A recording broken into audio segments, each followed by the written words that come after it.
Uh, Abhinav, you can take stock of questions even if they come in the chat, and we can sort of identify what are the most common questions and answer them towards the end. Absolutely. I hope that Absolutely. makes sense for everyone. Okay, so when we start thinking about startups, right? Nobody wants to fail, but here's the sort of postmortem that CB Insights does every year, and the top 5 reasons why startups fail. I'm going to focus on the first three, which is you fail to raise more capital because obviously you've not demonstrated that you deserve more capital. There is no market need because that means there's not enough customers. Or you get outcompeted, especially in a market like India, where everybody is sort of getting cloned and cloned again and again. It becomes a challenge. So the question that arises is, what do you do in a scenario like that? And a lot of startups in the Silicon Valley have given credit to OKRs for their success. So the question you ask yourself is why? And the answer is very simple. It is used by most startups as a survival tool.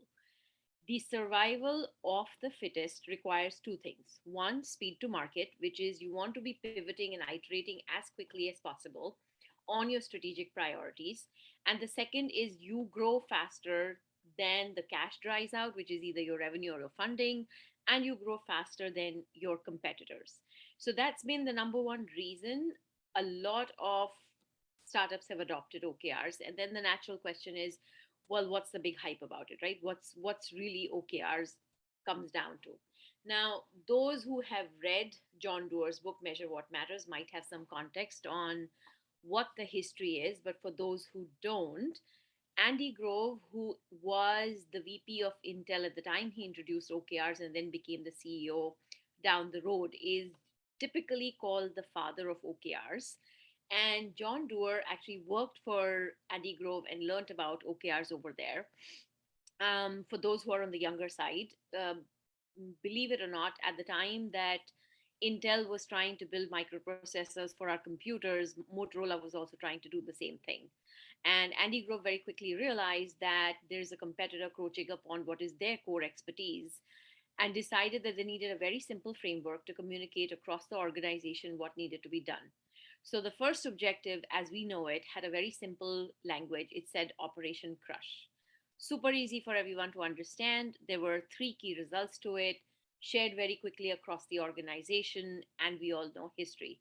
Motorola does not make microprocessors anymore. Intel has continued to do that. Now, fast forward to 1999 when John Doerr was actually a VC now and he met Google, which was an 8 people team. And the thing that he realized about them is that very strong team, great idea, but they needed to develop hyper focus. And so that's how Google got introduced to OKRs over the next decade. Google used it, other companies in the Silicon Valley used it, but honestly, it didn't become famous until John Doerr published the book, which we all know as Measure What Matters. Now, the great thing about the book is it's sensitized a lot of leadership across the world to what OKRs are, and they've become very popular. But the challenge that remains in the domain is that there is so much information out there on the internet, and it is so conflicting. It's almost like when you try to diagnose yourself when you have a cold and then you find out that you could potentially be having cancer, right? So that's the biggest challenge that faces organizations today when they try to self implement OKRs. So there is a concept of best practices, but at the end of the day, it is a framework. You want to customize it to your organization. So you start with what look like best practices in the marketplace and make it a point to every quarter iterate and customize the framework to your needs. Needless to say, there are many, many organizations across the world that credit their success to OKRs. Now, a lot of you looking at this slide will go, but Sienam, these are really big organizations. They don't sound like startups. The important thing to remember is that all of these companies were small startups when they adopted OKRs, and they credit themselves to becoming as big as they are, or in fact, leaders in their own domains to OKRs. So there is definitely some merit to saying that as a framework, it has worked in converting small startups into hyper growth startups and then probably even becoming enterprises. So, what's really the whole framework like? It's meant to be agile, and as the acronym suggests, the O implies objective and KR implies key results. So if you reflect at the breakup, the objective is supposed to answer the question, where do we want to go? It sets the direction for the organization or for the team. The key results, on the other hand, are supposed to answer the question, how will we know we are getting there? So, if I took an example of an old fashioned goal, the way a company would have set it previously, and let's say you're a B2B online insurance startup, and the goal you set is grow revenue to $1 million. If you look at it carefully, there are two components to it. There is a direction, which is grow revenue, and there is a target, which is $1 million. Now, what the OKR framework suggests is improve on that objective. So, better articulate it to say where is our focus and why. And then, of course, you will have multiple key results, which are the metrics. Now, breaking that further down, the objective essentially should answer the question to everyone in the organization, why? Why are we doing what we are doing? So it's meant to be a motivating, qualitative statement devoid of any metrics, answering that question. It should also feel uncomfortable. So it should have so much of ambition in it that you should really sort of feel uncomfortable stating it. But when you do that, you know you're on the right track. At the same time, it's not supposed to be a rah-rah statement. It is supposed to be actionable, and it should be easy to remember. Now, obviously, we are talking about using tools for OKRs, but at the end of the day, if someone has to go into a spreadsheet or into a tool to remember what my organization's objective is or what my team's objective is, you've failed right out of the gate. So, those are the qualities you want to look in an objective. Now, you would ask the question, well, we typically do KRAs or we do KPIs, right? So, what is so special about writing this qualitative statement that makes this whole OKR framework important?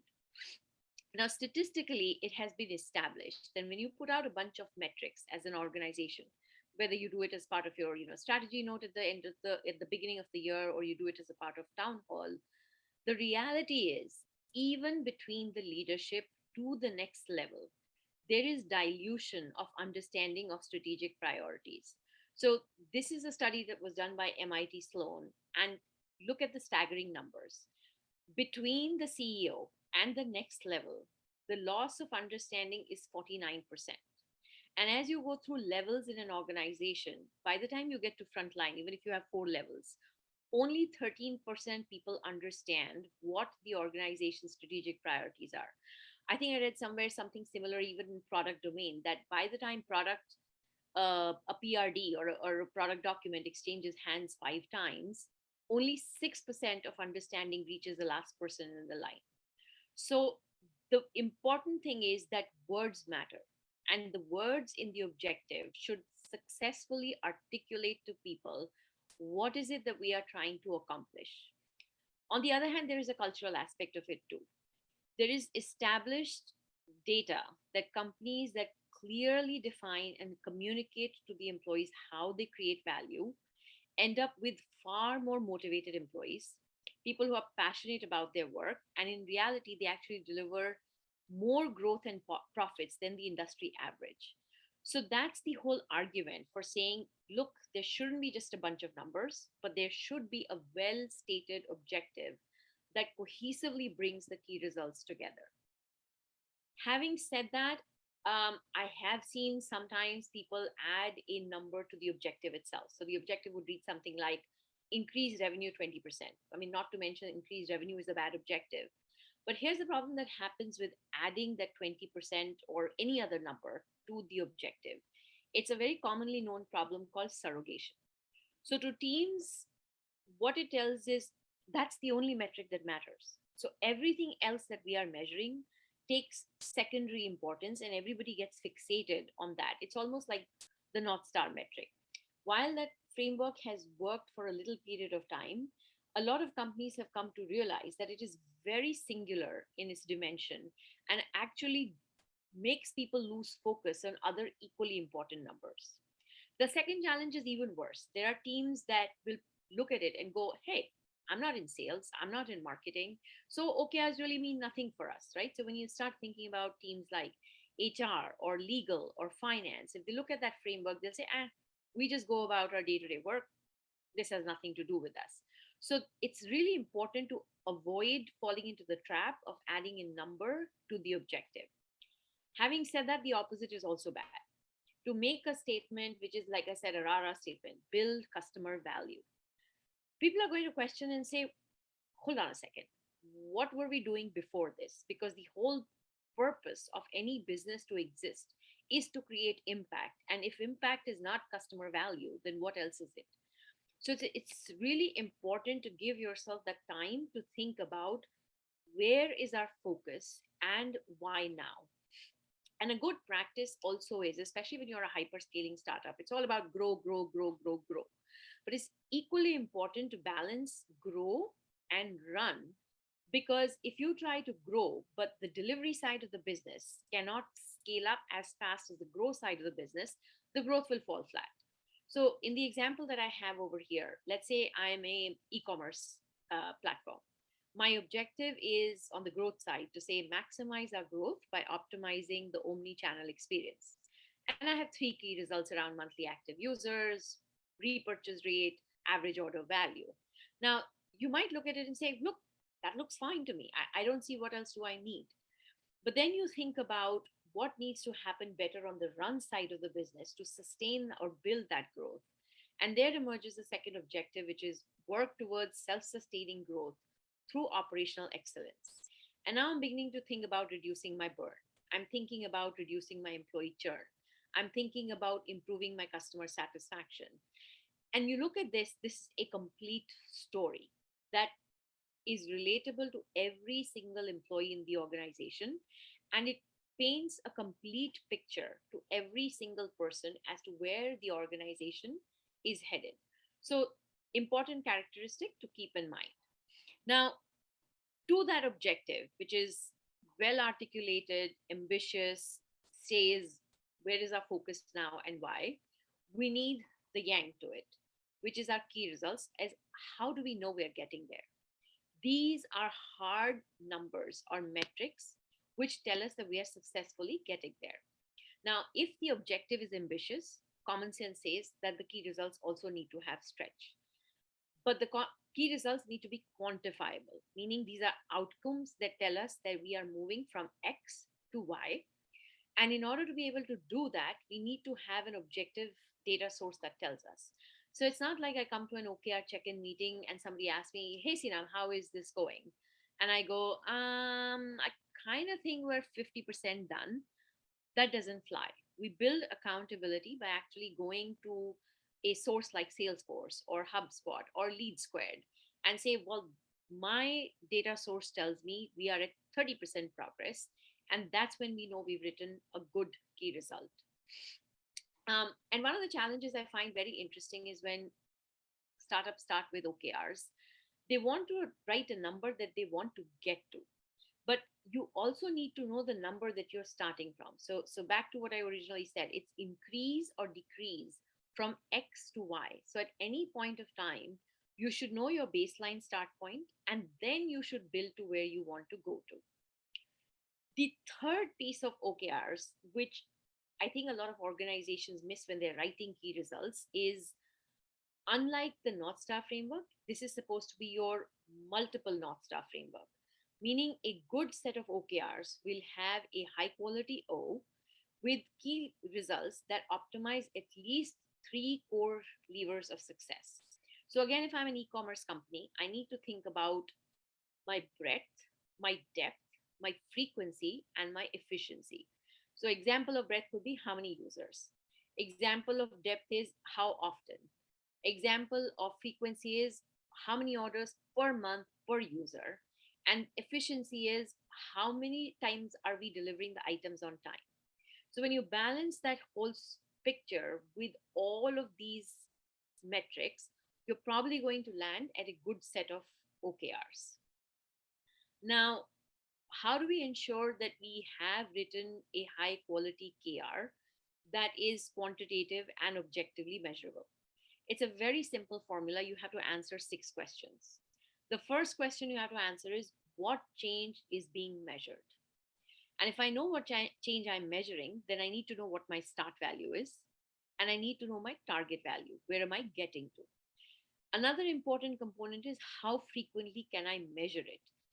The possibility is that some of your key results might be lagging indicators, but you need to find leading indicators or input metrics which you can measure weekly or fortnightly or monthly, so that you're looking at things in the front view mirror, not in the rear view mirror. Then comes the question, how will I objectively find out? So, which data source am I going to find this from? And last but not least, the accountability piece is, who will report this change? Again, a lot of times people shy away from saying, hey, why are you putting me as a key result owner? The important thing to understand there is that the owner is not the person doing all the work to deliver that key result, but the owner is almost like a project manager. They're taking accountability for that number change to happen. So if I was to use a very simple example, let's say I say my key result is reduce mean issue resolution time from 60 to 45 minutes. Let me try and answer all those six questions. What am I measuring? Mean resolution time. What is my start value at the end of this quarter? 60 minutes. What is the target value I want to get to the end of the quarter? 45 minutes. How frequently can I measure this? Weekly. That's great. Where will I go to find this information? I have a Zendesk ticketing system that I use it. Amazing. And who is going to report this for our team? It's going to be the IT ops lead. Checked all the boxes. That's a high quality key result. Now, the third piece, which doesn't feature in the acronym and gets missed very frequently, is initiatives. Now, different organizations call initiatives by different names. You might have projects in a project management environment. If you're in product and engineering environment, you might have sprints. If your teams like HR or finance, you might call them deliverables. At the end of the day, they all answer the question, what are the things we will do? Now, these could be qualitative, these could be quantitative, they can also be across multiple functions, they can also support multiple OKRs. Now, the question is, why am I bringing this up? The reason I bring this up is, when I look at OKRs for a lot of organizations, there is a huge confusion between what should be a key result versus what should be an initiative. And it stems from the fact that I think a lot of us are oriented to think about outputs. The way we think about our day is, I am working from 9 to 6. I need to do this, to do this, to do this, need to attend this meeting. I need to write this email. The thing that OKRs make you change significantly is move from an output mindset to an outcome mindset. Outputs are important, no question about that. But the measurement of the key results has to happen as outcomes. So the purpose of the outputs is that they're like experiments. I may do them, but are they fulfilling my hypothesis, which is my key result, is what starts telling us what's working and what's not working.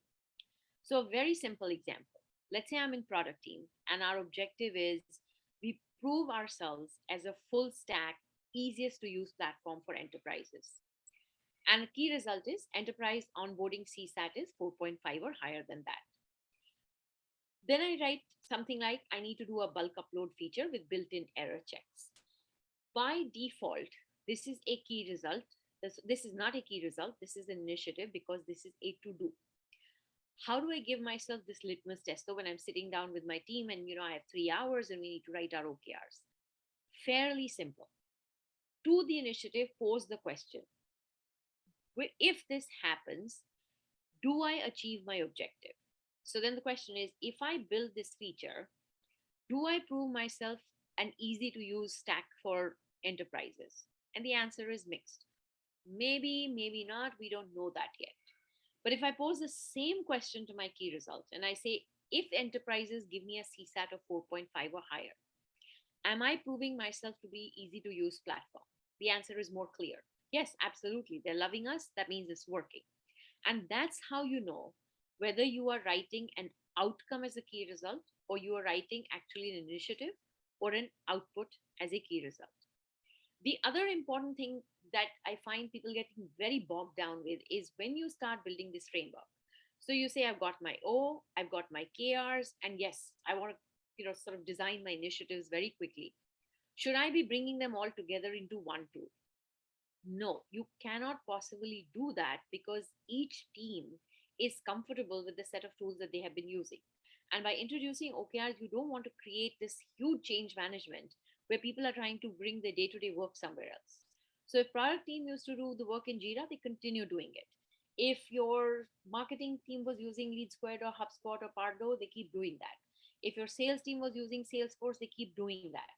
The only trigger that you want them to have in their mind is every time you start a sprint or an activity or an initiative, the question you have to ask yourself is, will this capability help us in moving the needle from X to Y on a particular key result? That's how the switch starts happening in the mind, where are the hundreds of outputs that we are putting out leading to that meaningful outcome that we want in our key results? So that's fundamentally the anatomy. And if I had to summarize it, it's nothing but the fact that OKRs are multidimensional goals, where the objective articulates through words to everyone what is it that we're trying to accomplish, and the key results are clear metrics that move the needle from X to Y and tell us that we are achieving that objective. That's the summary of it. Now, this piece though is writing high quality OKRs. That's not just going to make OKRs work. So, what else goes into making OKRs working successfully?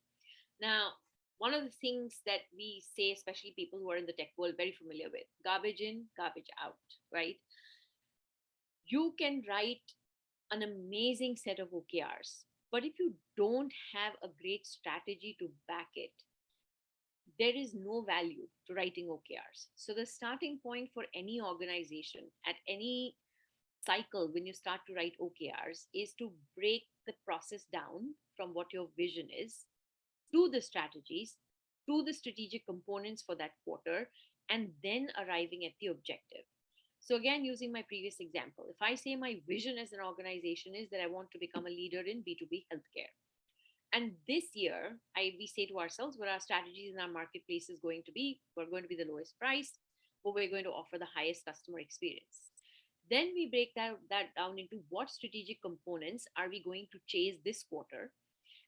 However, I may come to the conclusion that I may have to chase them over 4 quarters. So I need an objective for an entire year. And so our objective becomes we are the preferred small, medium business health insurance platform driven by stellar experience and lowest costs. With this clarity of articulation, there is no way that any person in the organization would not understand what the organization's OKRs are. So get that strategy right. And I find the exercise that helps organizations is to ask themselves the question, what would we do versus choose not to do? And that makes your strategy sharper and sharper. Now, the other component is thinking about the cadence of OKRs. Another trap I see organizations falling into is, hey, Sienam, we did our annual meeting. We wrote annual goals at the beginning of the year, whether it was, calendar year, January to December, or like in India, people do the financial year from April to next March. And they say, you know what, we're going to take that and we're going to convert that into OKRs. The whole argument for doing OKRs is that we currently live in an environment which is changing so quickly. We don't know what the end of 2022 is going to look like. What could possibly be the benefit of taking that annual strategy document and that annual goals and writing them as OKRs? They could be stale as quickly as 2 months. So typically, OKRs are meant to be agile, that is 90-day cycle. Two things not to do is don't take that annual plan and break it into 4 quarters and say, aha, I wrote my quarterly OKRs. I have Q1, Q2, Q3, Q4 ready. That is not the intent at all. The intent is you look at that annual plan, you write the OKRs for the first quarter, and then based on where you land at the end of the first quarter, you reflect and you pivot for the next quarter, or you iterate for the next quarter, you accelerate for the next quarter based on the reflection. That's the correct process for managing OKRs. Having said that, may not be applicable for every organization to operate in a 90-day cycle. So I recommend three criteria to sort of think about how do we build our cycle. First is the uncertainty in the business environment that you operate in. The more uncertain, the shorter your OKR cycle should be. The more certain, hey, you can go with a longer cycle. The second is time to create value. In a B2C environment versus a B2B environment, it takes very different times to reach outcomes. Selling to a B2B can sometimes be 3 months, sometimes it can be 6 months, sometimes it can be 9 months. So unless and until you can measure an outcome, there is no point in creating artificial 90-day limits. And the third is more on a reflection on the culture of your organization. A lot of companies are now working remote or hybrid. A lot of companies are actually have so many layers built in them that it's very difficult to get everybody together for their OKR planning process. So your heart may desire, we want to do this every 90 days. But out of the 90 days, if you end up spending 30 days just sort of setting up OKRs, not the best use of your time because it leaves you very little time for execution. So reflect on that and then arrive at a cadence that makes sense for your organization. But if you ask me what the best practice is, I personally find starting on a quarterly cadence for every level, which is company, function, team, super helpful because it's synchronous. So it's easier to align. Everyone is running the same race. We all do the sprints. We get to the marathon together. Once you become proficient with OKRs and you feel like we kind of can handle it differently, company moves to 6 months, functions still remain 90 days, teams remain 90 days. And then when you become an OKR expert, then you can say to yourself, you know what? Company can have annual OKRs, or you can even have a mix. You can say, we have annual OKRs and we set quarterly OKRs at the company level, but functions probably can go to 6 months and teams still remain quarterly. So, iteration. Just don't buy into the idea that we do annual goals, so we should have annual OKRs. Or Sienam said 90 days, so we must always do 90 days. It's a changing landscape based on your need. Now, the next question people always ask is, how many OKRs? Give yourself a minute to think about, and I will talk about, what the steps of OKR process looks like. But if you give yourself a minute to think about, there is the company that needs to write OKRs. Then if we have two levels between your functions and teams, they need to write OKRs. And we want to minimize that time so that we have the most amount of time available for execution. What does that imply for us? And your own common sense will tell you that the lesser your objectives and key results, especially when you're starting out, the better it is for you. So, rule of thumb is 1 to 2 objectives, and each of them have no more than 3 to 6 key results. Especially in the first quarter, I almost say start with one. The reason being that you very quickly set the organization OKRs, then the teams sort of get to do the top down alignment, cross alignment rather quickly. And then everybody's hyper focused on fewer items, looking at them as priorities. So you build the muscle for learning OKRs faster. Once you've learned OKRs and then next quarter you're more comfortable, you start adding more OKRs and, let it work out the way it works out for you. Then the next question is, okay, Sina. So we understood what OKRs we need to write. We understood the cycle needs to be 90 days. We understand we need to limit our quantity. Now, where do we put them? The obvious answer is obviously PeopleBox is running this. So you want to try a tool like PeopleBox. The more ideological question here is, you want shared visibility across the organization to build trust. So many times I have done this exercise and I will see one team is writing OKRs in PowerPoint. Another team is writing OKRs in an Excel sheet. Another team is writing OKRs in Notion. Another team has scribbled it across a piece of paper. And now we all come to this meeting and we are trying to draft out the final version of OKRs. And we fail to have alignment because people were holding these little pieces of information in these little boxes away from each other. That completely defeats the whole purpose of adopting OKRs, even when you're building them. Put them in one place. Let's say you want to say, well, you know what? We want to learn the PeopleBox tool. So before that, we want to start the process of setting. Not a problem. Start maybe with a Google Sheet. Put everything over there and from there port it over to PeopleBox. But then the next quarter, you are in PeopleBox. There is no need to come off it. stay in people box, keep the OKRs over there, build the next quarter again over there. So at all points of time, everyone can see everyone's OKRs and you can build alignment. The equally important piece of why you want to have OKRs in a tool, like I said before, the big difference between the way companies used to do business before and with OKRs is that you want to look at things in the front view mirror. You don't want to have the habit of a quarter goes by, then we decide to have a quarterly business review, which inevitably happens the 15th of the next quarter. And so we're already some 120 days behind before we can take any kind of corrective action. The habit or discipline that you want to build in every team is to track OKRs weekly. So most tools, including PeopleBox, simplify it. Your OKR progress is the average of your key results. So in an example over here, your objective is I want to prove the platform for B2B insurance market in the US, and I have three key results. We are in week 2. The first key result is at 12% progress. We are in, KR number 2 is, which is how many transactions. We're at 25% progress. KR number 3 is what's our customer retention look like? That's a 0% progress. We have averaged this out to 18.5%.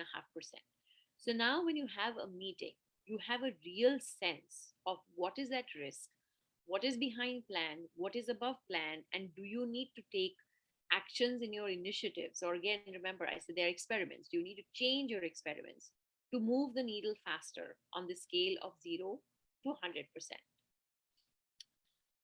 Add to this another dimension. The reason companies like Google have credited OKRs with their success is the stretch element.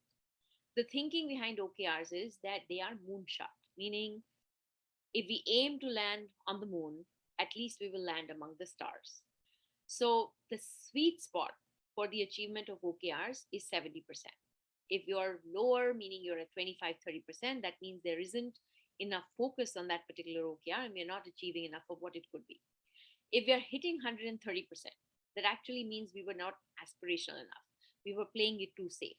Now, a lot of us struggle with this, especially a lot of us that went to Asian schooling where we were told the outcome is you have to get 100%, otherwise you're not a success. It's a little bit of a struggle. But I encourage people to think about it this way. A math test, which we took in school, has a yes or no, correct answer or wrong answer. But when you're running a real life business, there is no limit. The sky is the limit. You could have 1 million users, you could have 10 million users, you could have 100 million users. So how do you define what is 100%? You want to look back at what was the past quarter's achievement. You want to look at what can we do differently this quarter? Can we experiment? Can we hire more resources? Can we push ourselves harder? And then give yourself a stretch goal. And how do you know a goal is stretched? I have a simple rule of thumb. If there are 10 people in the room and you ask them to vote and you put out a number there and 5 people say, yes, it's doable, and 5 people say, I kind of feel this is crazy, that's a good stretch. If the numbers are off, keep adjusting till you sort of reach that sort of consensus and you know you have a stretch number. Now, the follow-up question to something like that is, but what happens if we land at 40% or 50%? Well, you learn from it. That's what happens. So every quarter in OKRs is a journey in constantly learning. And in terms of actual business achievement, this is what happens. So on this graph over here, if I went with what we would have done in our previous non-OKR environment, I set something which would be a probable goal. The reality or the actual would always be a little under that. And we would pat ourselves on the back and say, no, we set, 10 million users, we landed 8 million users, we did great. But if I stretch myself for best possible, and I say we want to go for 15 million users, because we are stretching ourselves, we might now land with 12 million users, which was already better than the probable. So what have we done? We have basically shifted the baseline every single quarter by choosing best possible over probable, and we have created that growth velocity that we were going after. The idea is not to get it right every single time. The idea is to push ourselves a little bit and a little bit and a little bit more. And in that context, I love a saying by Elon Musk where he says, if you give yourself 3 months to clean the house, you'll take 3 months. If you give yourself 3 hours to clean the house, you'll take 3 hours. So it's applying the same sort of thinking when thinking about OKRs. Now, the next question I like to ask people is, look at this image. There is a huge cliff, and there is another huge cliff which is so far apart from it. Would you jump it if someone told you to? And I'm thinking the answer is probably not. Now, apply the same thinking in your organization and ask yourself the question: you set a stretch goal, but would other people jump if you told them that this is your stretch goal? Probably not. There'll be a little bit of passive aggressive play. They might accept it, hey, it's my job, but they won't really believe in it. So one of the important ingredients that is required in OKRs and works incredibly well is the element of alignment with autonomy. It is not just the leadership that is setting the goals. Everyone is part of that goal setting process. And because there is that element of autonomy in goal setting, that you actually get people to commit to stretch goals which they would otherwise have not committed to. So in terms of the process, what really happens is when the company sets its OKRs, a really bad practice, by the way, which I see out there and should never happen, is that the KR of the company does not become the objective of the next level, which is function or team. Instead, each function or team sets its own OKRs aligned to the company and to the other teams. So leadership authors the company OKRs, and the teams then look at the company OKRs and author their OKRs. And it's not like a free for all. Sometimes, people say, oh my God, that'll be so chaotic, if I have 40 people sit around and do it. No, that's not how it works. You do have the team lead moderating it, adding their views to it. But what you really want to have happen is two things. You hire super smart people, right? You make people jump through so many hoops when they interview with you. Why? Because you want smart people to come to your organization. What you're doing is you're allowing these smart people to autonomously set goals so that you can scale faster. And the cultural value is when people write something, they are more likely to deliver it because nobody wants to be unsuccessful on something they've committed to. So that's the ideology you want to harness the most when you're using OKRs in your organization. Now, why do cross alignment? The other problem with the old fashioned goal setting is, in especially something like MBOs, management sits and sets goals, each of the managers takes those and then goes to their people and sets up some broken up goals for each person. So now what has happened is we built silos in the organization. In OKRs, the number one thinking is a team's OKRs are more than 80% influenced by them.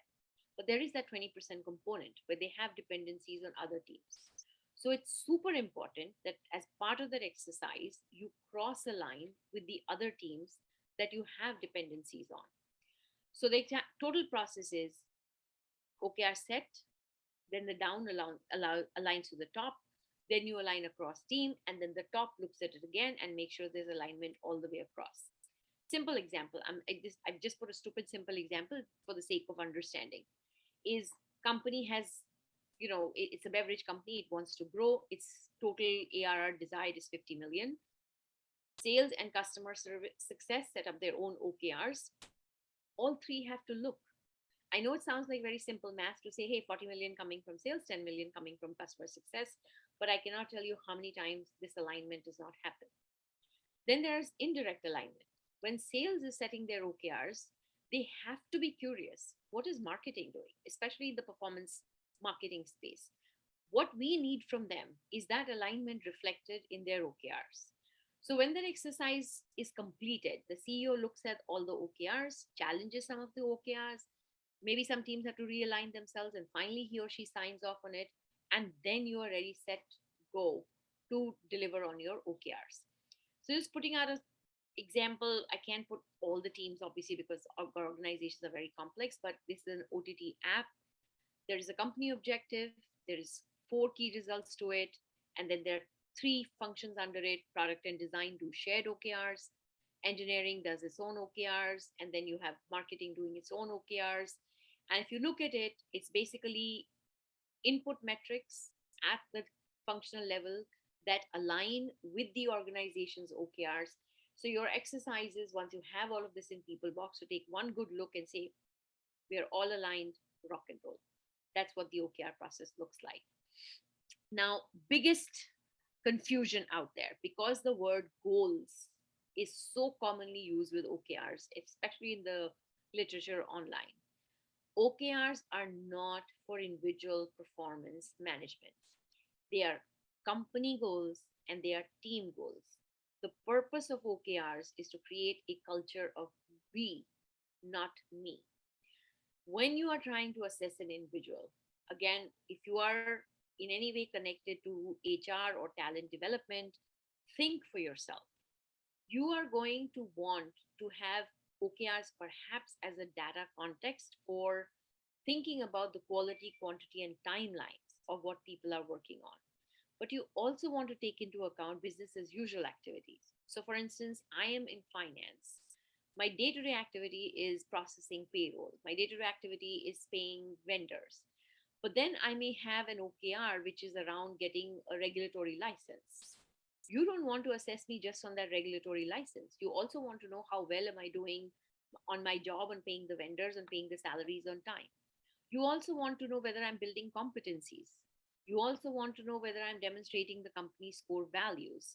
So, an individual assessment is exactly the way you used to do it before.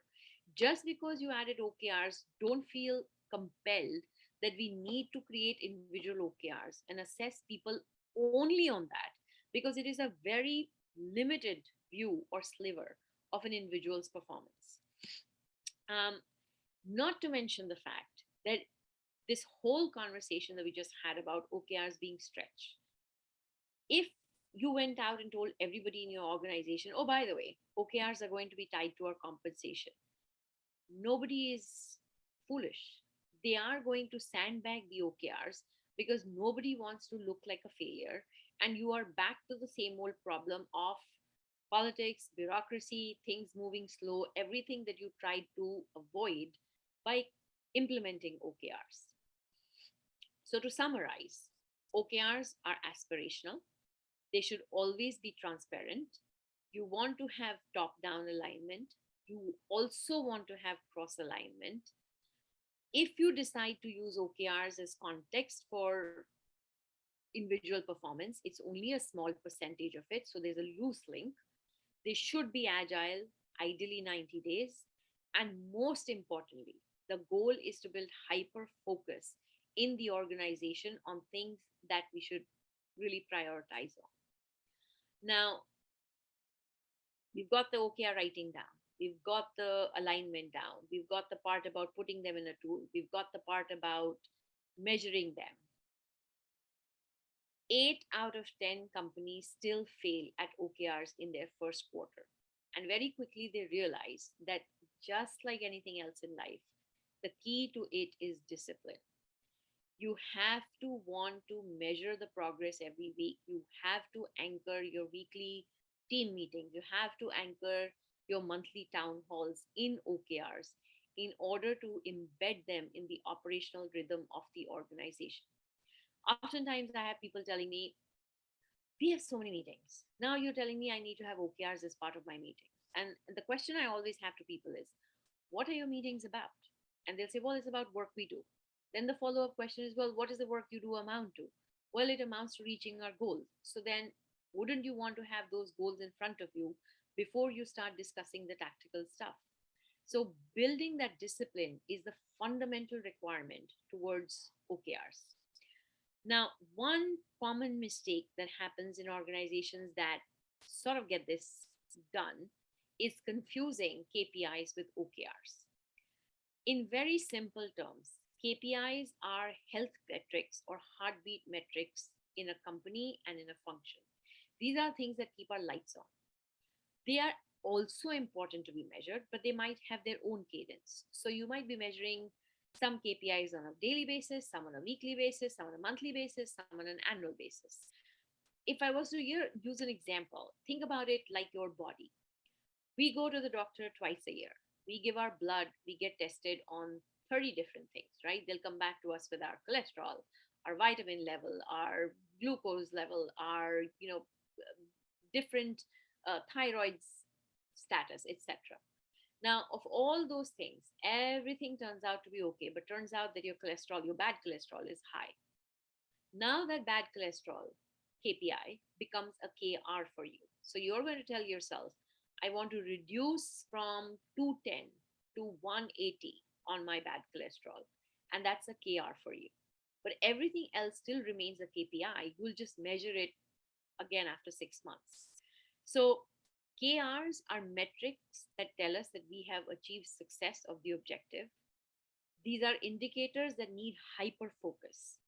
And we focus on them in our OKR check-in meetings. And then when they stabilize, they can go back to becoming KPIs. In a business scenario, taking the example of a marketing team, if you start thinking across the spectrum of your brand team, your PR team, your strategy team, your social media team, your performance management team, there's a whole bunch of metrics that they need to be measuring. Not all of them can become OKRs. When I see a team with 6, 7 objectives and each has 12 metrics, it's a sure shot sign of the fact that they've basically taken every KPI and made it a KR. And that's problematic because then where are we focusing on? So the idea is to look at all of these things that we measure and ask ourselves, what do we need to improve the most while we are aligning with the organization OKRs? And those are the ones that become KRs for the marketing team. Now, when I put that in front of people, people go, "Oh, okay, so I'm still measuring." Sienam, hi, Sienam. Sienam, just a little rain check since we have the last 10 minutes. We also need to put some time for the question and answers. We have lots of questions that are posted in the chat. So if you want to also take that up as well. Done. I have literally 2 more slides and then it's a wrap. Okay, awesome. Then people ask the question, how do we prioritize OKRs? It does not take away from people's core responsibilities. OKRs are simply alignment on the highest priorities. We still continue to do everything that we are supposed to do. Last bit is every quarter we spend more than 530 hours on strategic priorities. What does it really take to set OKRs? Only 3. The methodology that works foolproof every single time is this formula. If you memorize this, you can never get your OKRs wrong. And literally, that was my last piece as a parting note, so I can start taking questions. Abhinav, you want to put the questions up to me? Yes, they are in the chat, starting with Manvi. So Manvi asked the questions. The question: startups in hypergrowth stage have dynamic OKRs, change frequently. How often should we review them? You can see that in the chat as well. Yeah. Okay. So the thing is, that's why I said the cycle is important, right? So you could be on a 60-day cycle, you could be on a 90-day cycle, you could be on a 180-day cycle. The thing that you don't want to do is start adding and dropping KRs just because you feel like you need to iterate. Iteration should always be data driven. If you have enough outcomes that tell you that what you are working on needs to pivot because your priorities need to shift in order to be able to, again, have the speed for market or growth, then you drop a key result and add a new key result. Okay, I'm going to try and scroll up to the questions and see where am I at. Next is Pradeep, if you can see, Sienam. I'm sorry? Next is Pradeep, how to define OKRs. I'm still scrolling down the introductions. Oh, okay, no, you just come in the end. I have pasted all the questions in the end only to you. Okay. How to differentiate between KPI and OKRs? I just answered. Yeah, we can go from the bottom as well. Okay. As an organization, we have some organization level objectives and business usual tasks. We end up force fitting BAU tasks with OKRs. See, do not do that, because again, going back to the whole view, right? If we want people to focus on few things that are the highest priorities, but then we start bundling up BAUs and also think of it from a point of view of math, right? So I say, let me just make up an objective. Let me say, product team is working to its best. I'm just making up this random objective. Means nothing, but people make that up. And then you go ahead and write 12 KRs, of which 2 are really meaningful in terms of changing needle on the business requirements, but 10 are the things that you always do. You may achieve those 10 and you may give yourself a score of 80% because you achieved all of those 10 100%, but the two that mattered never got achieved. So by doing that, it becomes a mishmash where you fail to utilize OKRs to your benefit. Okay. Trying to go backwards and see what other question is there. Abhinav, can you tell me the question, because my scroll is giving me a little bit of an issue as people are leaving. Yes, so we have Vikas asking another question. As an organization, sometimes while writing OKRs, we end up with some obvious initiatives, like analyzing something and then come up with more initiative. It seems to be very critical for a big rock or a big objective, but it's very difficult to find a KR for these initiatives. How do you approach this situation? I have yet to encounter a situation where an initiative doesn't nest under a key result. I would think that it is probably the lens that the person is looking at where they're not finding the connect. But like I said, if you answer yourself the question or fill in the blanks by saying, we believe this capability will change the needle on this KR, you can almost always complete the sentence. So I don't think there would ever be a situation where an initiative, it may in fact nest under multiple key results. That's the more common problem I have seen.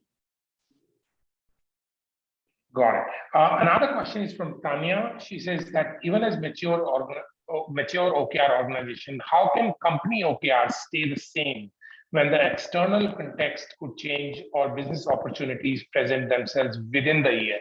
Shouldn't this be reflected in company OKRs as well as be truly agile and successful no matter the maturity? Absolutely. So, which is why I said I am a big believer of 90-day cycle, because then you respond much better to the external environment, right? So, like for instance, all the companies that I worked with, the ones that were writing 90-day OKRs when the pandemic first happened and we had the big lockdown in India where FedEx, DHL, etc. were not working, e-commerce was shut down. People who had quarterly OKRs were very quickly able to pivot and change, versus companies that had written OKRs for the entire 2020 year had to all come back to the drawing board and start writing OKRs again because they wrote for such a long cycle. Another question, Pradeep, similar one, how to define OKRs in the continuously changing environment where org strategic priorities are continuously changing, let's say in 6 months due to a macroeconomic chapter or better understanding of market? Same thing. You start with the shortest cycle. The more uncertain the environment, the shorter the cycle, but don't make it so short that you cannot measure outcomes. So find the size of the cycle that makes sense for you. Is it 60 days? Is it 90 days? And then move with that. And there's no rule in the world that says that that's your cycle forever. Every quarter, you can make a different decision and say, in fact, I have some companies that first start with me and say, you know what, we want to first cycle, we want to do 60 days only. Next cycle, we will go to 90 days. And then we will go from there and see how it works out. It's your framework. Make it your own. Deepti asks, with a strength of 4,000 employees, it is difficult to have a quarterly or 6 monthly review or a one-to-one performance dialogue. Then how to measure the success of the team? That's a great question. So first of all, if you are 4,000 employees, and this is something I never got to cover because of the time duration, when you first implement OKRs, start small. So start with a team or a business unit that you think will be the best fit for change management. So you first started small with that, and then you test it, you see what is working, and then you roll them out to different BUs. And then if you're doing it across different BUs, the cadence can be asynchronous. It doesn't matter. One BU could be on 90 days, another could be on 6 months, another could be on a year. And yes, in that environment, the company probably will end up with annual OKRs, but nothing stops the company from having 90-day OKRs also. So for example, if you look at someone like Tesla, right? Tesla's OKRs for the entire year was that we are going to improve our delivery backlog. So that's an annual OKR. But then for the first 90 days of the year, Tesla had an OKR about introducing solar panels in the domestic market. So two completely different tracks going on for the company, one on a more established business one for an innovation business, which is in a completely smaller, shorter cycle.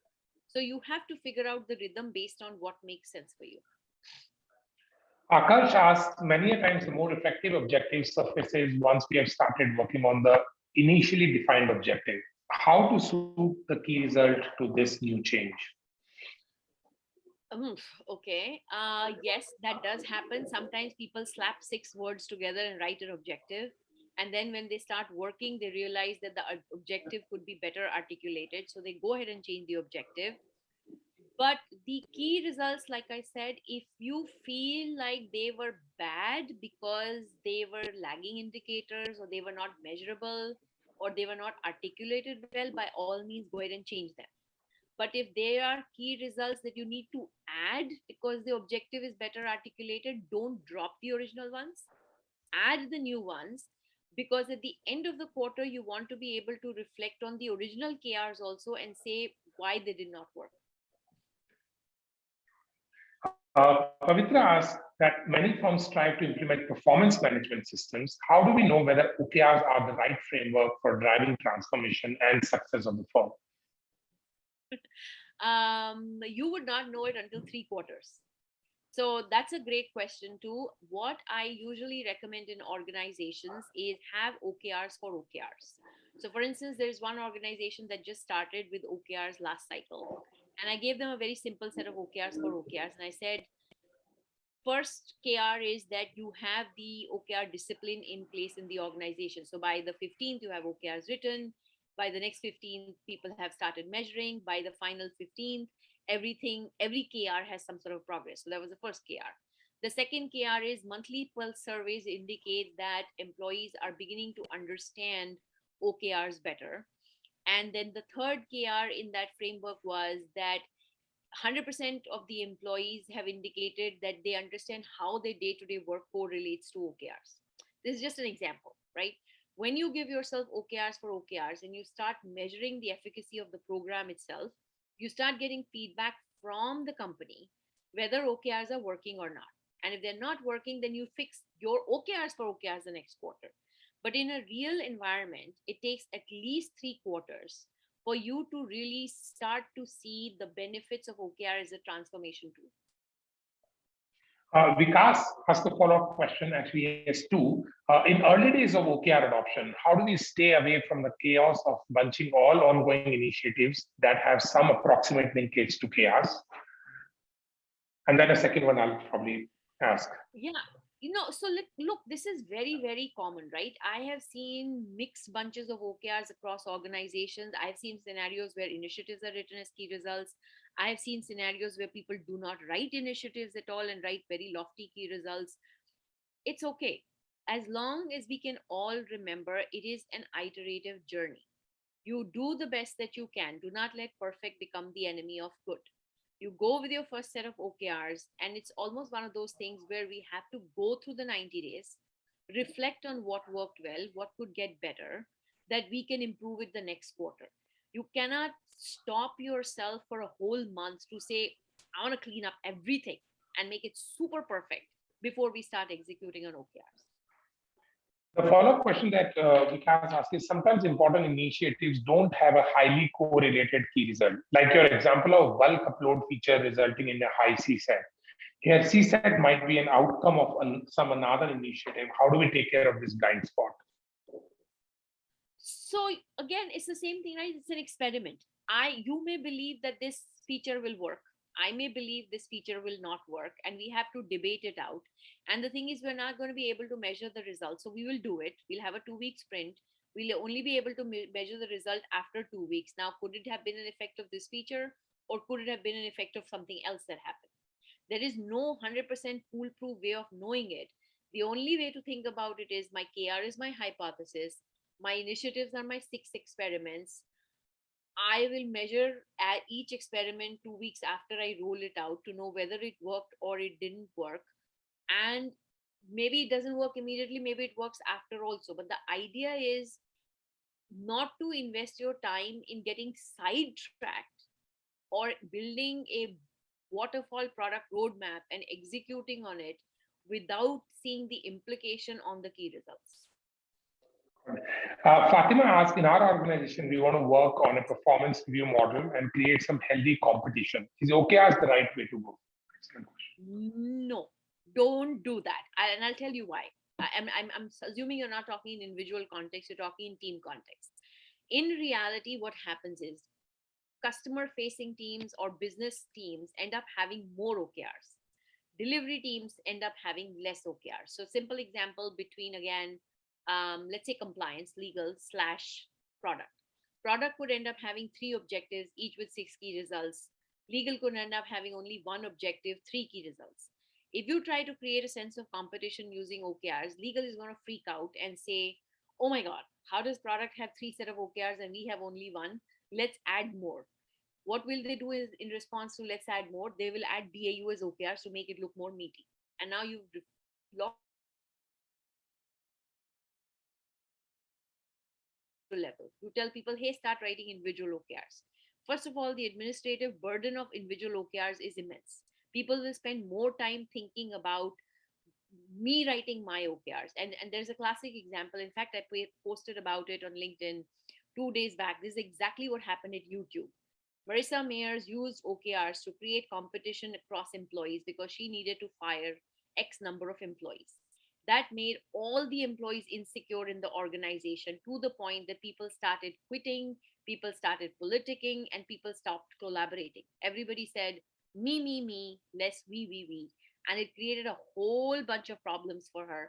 We know where, Yahoo ended up. So, you don't want to do that. Awesome. I don't think we have any more questions. So I wanted to thank you all for your time, for attending. And most importantly, I wanted to thank you, Sienam, for such an amazing session. Every time I've been part of so many sessions, every time I'm there, I have so much more to learn. Our team will be in touch if you want to, have any more questions, if you want to discuss more about, how either Sienam or PeopleBox can help you implement OKRs or better performance management system. We are just a call away, but we'll be reaching out to you as well. Thank you so much again for joining us on a busy Tuesday morning. We hope to see you all very soon. Thanks, everyone. A lot of patience required to listen to one person for an hour. Thank you. Thanks. Bye-bye. Bye.